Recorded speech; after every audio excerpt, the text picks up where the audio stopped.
आज पाकिस्तान तहरीक-ए-इंसाफ का वो केस लगने जा रहा है और इस केस के हवाले से कुछ तफसीलात हैं शेख वक्कास अकरम साहब ने दी है। सेक्रेटरी इत्तलात हैं पाकिस्तान तहरीक-ए-इंसाफ के। दफ़ा 200 के तहत फ़ौजदारी शिकायत, ये जो कंप्लेंट दायर की है पाकिस्तान तहरीक-ए-इंसाफ ने कि उनके लोगों का कत्लेआम हुआ, उनके 38 लोग जो हैं वो ज़ख्मी हैं जिनको गोलियाँ लगी हैं, वो उनको लेकर आए और साथ उन्होंने बताया कि उनके बहुत सारे लोग लापता भी हैं। 139 की उन्होंने लिस्ट जारी की है और इसके अलावा उन्होंने 12 कन्फर्म शहादतें ये भी उन्होंने उसके अंदर शामिल की हैं।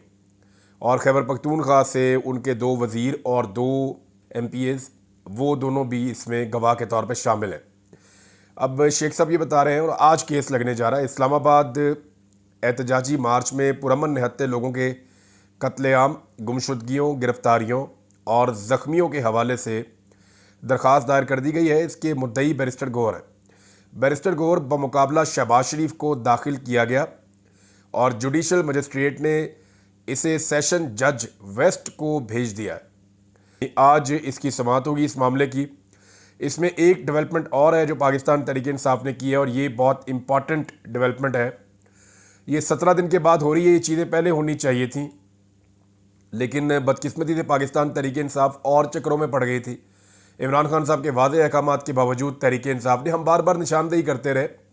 मैंने बड़ा लंबा अरसा क्राइम रिपोर्टिंग की है, तो मैं जानता हूँ कि कितनी इम्पॉर्टेंस है इन मामलात की कि आप फौरी तौर पे एक तहरीर लेकर थाने में जाएं, चाहे आपकी FIR दर्ज हो या ना हो। आप CCTV फुटेज को महफूज बनाने की कोशिश करें। जो सेफ सिटी कैमरास लगे हुए हैं जिसमें हम लोग पाकिस्तान के शहरी बहुत बड़ी मिकदार में टैक्स देते हैं, ये हमारे पैसों से ये पैसा कटता है सेफ सिटी का, हमने अपने पैसों से ये लगाया है और ये लगाने का मकसद यही था कि जराइम की रोकथाम हो। अगर कुछ गलत हो रहा है शहर में या उस इलाके में तो उसकी निशानदेही हो और उसको बतौर सबूत पेश किया जा सके। अब जो है वो चेयरमैन पाकिस्तान तहरीक-ए-इंसाफ बैरिस्टर गौहर ने सरकारी अस्पतालों को भी ख़त लिख दिया है और जो CCTV फुटेज का और अस्पतालों का रिकॉर्ड मंगवाया ना, ये 24 तारीख से लेकर 28 नवंबर की रात 11 बजे तक का मंगवाया। देखिए जो सानिया हुआ वो तो 26 और 27 की रात को हुआ, तो 28 तारीख की रात तक का रिकॉर्ड क्यों मंगाया ये मैं आपको बताता हूँ अभी। इसमें बैरिस्टर गौहर साहब ने CCTV फुटेजेस मांगी है और 24 नवंबर से लेकर 28 नवंबर की रात 11 बजे तक लाए गए मरीजों की तफसीलात भी मांगी हैं। अब ये 2 अस्पताल हैं इस्लामाबाद के, एक पॉलीक्लिनिक अस्पताल है और एक पिम्स अस्पताल है। इसके डॉक्टर ने of the record international media को और लोकल मीडिया को बताया कि उनके ऊपर कितना ज़्यादा दबाव है और बहुत बड़ी तादाद में गोलियों से छन्नी होने वाले ज़ख्मी वहाँ पे लाए गए थे। लाशें भी इन्हीं अस्पतालों में पहुँची थी, जिन्हें बहुत देर के बाद जो मुद्दई लोग हैं, जो बेचारे लवाहिकीन हैं, उन्हें काफ़ी दबाव में लेने के बाद वो लाशें उनके हवाले की गई थी। और अब CCTV फुटेज 28 तारीख की रात 11 नवंबर तक इसलिए मांगी गई है कि कुछ इतलात ऐसी आ रही हैं कि जो उस एरिया में कवर अप किया गया है बाद में, यानी जहाँ पे इस्लामाबाद में D चौक में सानिया हुआ, जहाँ पे कत्लेआम हुआ, वो मामला वहाँ पे 26 की रात या 27 की सुबह तक ख़त्म नहीं हुआ, बल्कि ये अगले 24-36 घंटे तक जारी रहा।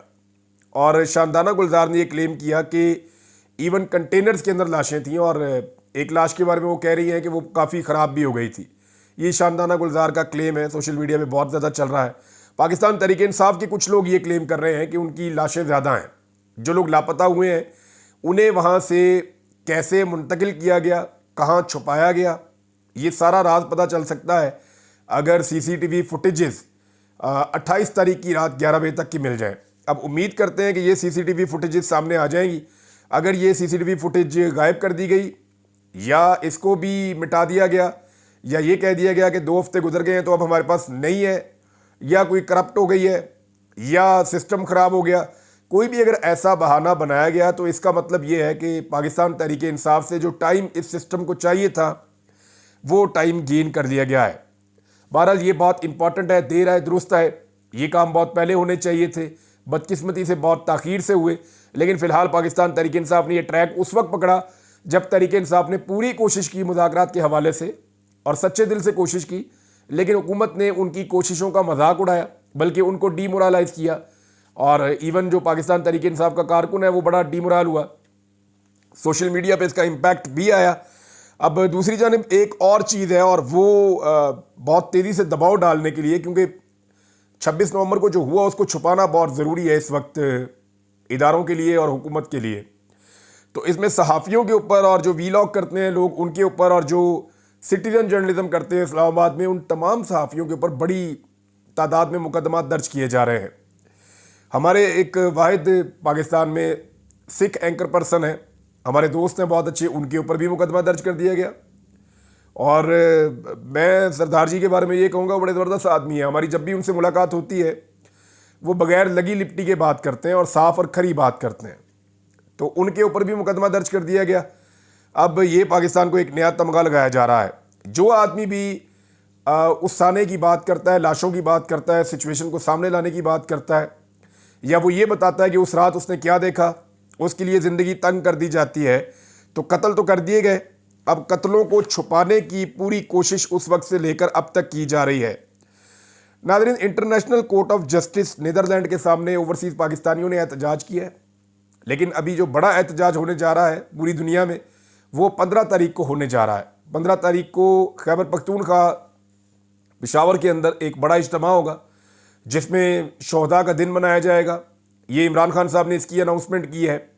वहाँ से ये बात भी क्लियर हो जाएगी कि पाकिस्तान तहरीक इंसाफ का वर्कर अभी कहाँ खड़ा है, क्योंकि जो कुछ भी हुआ उससे बहुत मायूसी हुई और उसके बाद जो रद्द अमल था पाकिस्तान तहरीक इंसाफ की क़यादत की जानिब से वो बड़ा सुस्त था। उसकी वजह से कारकुन शिकायत कर रहे थे कि जनाब हमारे लोग शहीद हो गए हैं, लेकिन आवाज़ नहीं उठाई गई। लेकिन ये इमरान खान साहब की कॉल है और कारकुन इमरान खान के साथ उनका ताल्लुक कमज़ोर नहीं हुआ। वो अभी भी ऐसा लगता है कि कारकुन और इमरान खान आपस में बड़ी मजबूती के साथ बंधे हुए हैं, एक दूसरे के साथ खड़े हुए हैं। बैरिस्टर अली ज़फ़र ने एक स्टेटमेंट दिया है और ये इमरान खान साहब के हवाले से ये स्टेटमेंट उन्होंने बताया। उन्होंने कहा कि मेरी इमरान खान से मुलाकात हुई, वो गुस्से में थे। उनका कहना था कि मुज़ाकरात का ये तरीका नहीं होता, हम किसी से भीख नहीं मांग रहे हैं। हम पर इल्ज़ाम था कि आपने बातचीत के दरवाजे बंद किए हुए हैं, हमने सिर्फ वो दरवाजे खोले हैं। 2 शराइत रखी हैं, वो पूरी करें, हम मुज़ाकरात करेंगे। अब फ़र्क आप देखें, इमरान खान साहब कह रहे हैं कि 2 शराइत हमारी पूरी करें फिर हम मुज़ाकरात पे बैठ जाएंगे, जबकि इमरान खान साहब की पार्टी ये कह रही है कि आप मुज़ाकरात पे बैठ जाएं फिर शराइत के ऊपर बात कर लेंगे। ये बहुत फ़र्क है। मैंने आपसे कहा था कि इमरान खान साहब ने पिछले वीलॉग में मैंने कहा हिफ्ज़े मा तकद्दुम या हुज्जत तमाम करने के हवाले से इमरान खान साहब ने जो उनके ऊपर एक एलिगेशन आता है बार बार, उसको काउंटर करने के लिए इमरान खान साहब ने कहा था कि नहीं, वो मैं मुज़ाकरात का मौका देना चाहता हूँ हुकूमत को। हम सिविल नाफरमानी की तहरीक में जा रहे हैं, हुकूमत इससे बचना चाहती है तो 2 मुतालबात हमारे तस्लीम करके मुज़ाकरात में बैठ जाए। ये इमरान खान साहब का मौक़िफ़ था। लेकिन इमरान खान साहब की पार्टी ने बड़ी कमज़ोरी शो की